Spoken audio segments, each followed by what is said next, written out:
But ఈ రోజున ఈ ప్రొమో కట్ చేసింది రవి రాలేదు ఇక్కడికి. ఈవెన్ టీజర్ అప్పుడు చాలా మంచి పేరు వచ్చింది రవి. ఇది యాంకర్ రవి కాదులే, ప్రమో ఎడిటర్ అంటారు.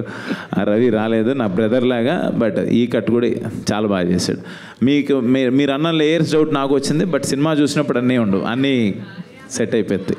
యా, మహేశ్వర్ రెడ్డి గారు ఇందాక అశ్విన్ గారే చెప్పారు. యాక్చువల్గా ఇంతకుముందు నాతో సినిమా చేయాలన్నప్పుడు నా మార్కెట్ చూస్తారు, నాకు ఇంతకుముందు ఫిల్మ్ ఎంత కలెక్ట్ చేస్తుందో చూస్తారు, ఇవన్నీ చూస్తారని చెప్పి.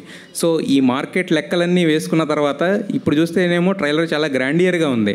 సో మరి ఏమనుకుని ఖర్చు పెట్టారు? కథను నమ్మారా, అశ్విన్ గారిని నమ్మారా, డైరెక్టర్ గారిని నమ్మారా?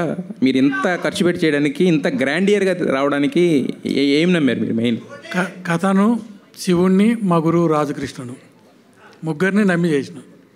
మీరు ఇంత పెద్ద సినిమా తీశారు కానీ మాటలు మాత్రం మనకేం లాభం లేదు. తీయడానికి ఇంత పెద్ద సినిమా తీశారు కానీ ఏది అడిగినా కూడా 2 మార్కులు ఆన్సరే రాస్తున్నారు మీరు. Just fill in the blanks లాగా. నాకు మాట్లాడేది రాదు, అందుకే సహజంగా. అది గారు, మీరు ఏ ముహూర్తాన్ని మొదలు పెట్టారో కానీ పిఠాపురం ఎమ్మెల్యే గారు తాలూకా అనే మాట, అది పవన్ కళ్యాణ్ గారు కూడా అన్నారు, అరే పిఠాపురం ఎమ్మెల్యే వారి తాలూకా అని బళ్ళు మీద రాసుకుని తిరగకుండా మమ్మల్ని అరెస్ట్ చేస్తారని చెప్పేసి. సో మరి పిఠాపురం ఎమ్మెల్యే గారు ఇప్పుడు ఉప ముఖ్యమంత్రి కూడా అయ్యారు, deputy CM of AP. So మీరు అన్నారు ఇందాక పవన్ కళ్యాణ్ గారు ఆనందంలో ఉన్నప్పుడు దూరం నుంచి చూడడం ఇష్టం అని. బట్ ఆయన ఏంటంటే ఆయన కోసం కష్టపడిన వాళ్ళ దగ్గర తీసుకోవడం ఆయనకి ఇష్టం. అవును. సో మరి ఎలక్షన్ అయిన తర్వాత కలవడం కానీ మాట్లాడడం కానీ జరిగిందా?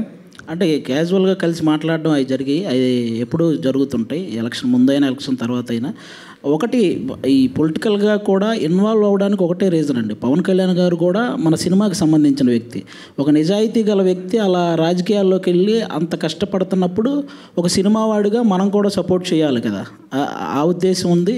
అంతేగాని మిగతా వేరే పొలిటికల్ పార్టీలు ఎక్కడ మనం ఎప్పుడు ఇన్వాల్వ్ అయింది కూడా లేదు. ఓన్లీ నాకు కళ్యాణ్ గారు అంటే ఫస్ట్ నుంచి ఇష్టం కాబట్టి ఆయన కోసం చేసిన. అయితే కళ్యాణ్ గారికి మీరు చాలా ఇష్టం. బేసిక్గా ఇప్పుడు హైపరాది అంటే మాకు సినిమాలకు సంబంధించిన వ్యక్తి మాత్రమే ప్రస్తుతానికి. మరి రాబోయే కొన్ని నెలల్లో ఏమన్నా దేనికన్నా కార్పొరేషన్ చైర్మన్గా కానీ లేదంటే ఏమైనా నామినేటెడ్ పోస్టుల్లో కానీ చూసే అవకాశం ఏమైనా ఉందా? అలాంటిది ఏం లేదండి. మన సినిమా వర్క్ చేసుకుంటూ ఆ టైంకి ఏం లేదండి. ఇప్పుడు అందరికీ అదే చెప్తున్నాను, మీ అందరికీ కూడా ఓటు హక్కు ఉంది కాబట్టి ఆ టైం వచ్చినప్పుడు ఒక 2 months 1 month మన రాష్ట్రం కోసం మన వంతు బాధ్యతగా మనం కూడా వెళ్ళి ఏదైనా చేయాలి కదా నచ్చిన నాయకుడి కోసం, అంతేనండి. మిగతా వర్క్ అంతా మా ప్రొఫెషన్ సినిమా కాబట్టి సినిమాల్లోనే టీవీల్లోనే ఇవే చేస్తుంటాం. అది ఆ టైంకి వెళ్ళి చేసే పని అంతే. అదే సార్, ఇస్తే తీసుకోరా? ఇస్తే కనుక ఏదన్నా కార్పొరేషన్కి అది నేను ఇలా అనుకుంటున్నాను, దీనికి నువ్వైతే సూటబుల్ అనుకుంటే కనుక తీసుకుంటారా? మిమ్మల్ని పిలిచి సీఎంగా చేస్తా ఉంటే తీసుకోరా మీరు? ఖచ్చితంగా సార్, అదే నేను అడుగుతుంది యాక్చువల్గా. అది జనరల్గా జరుగుతుంది. అశ్విన్ అన్న